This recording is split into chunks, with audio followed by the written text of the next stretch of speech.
তিনটি রোগ হলে বুঝবেন আপনি জান্নাতি।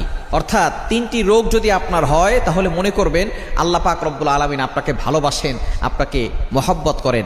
যাদেরকে আল্লাহ তাআলা ভালোবাসেন, মহব্বত করেন, তাদেরকে আল্লাহ তাআলা বিভিন্নভাবে পরীক্ষা করেন।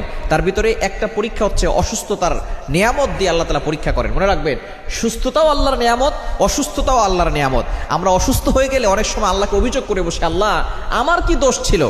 কত মানুষ সুদ খায়, ঘুষ খায়, তার কোনো সমস্যা হয় না, আল্লাহ তুমি শুধু আমাকে দেখো, খবরদার এরকম অভিযোগ করবেন না। সুতরাং অসুস্থ হলে তিনটি রোগ যদি আপনার হয়, মনে করবেন যে আল্লাহ আপনাকে ভালোবাসে এবং আল্লাহ আপনাকে জান্নাত দিতে চাচ্ছেন। এক নাম্বার হচ্ছে যদি জ্বর হয়।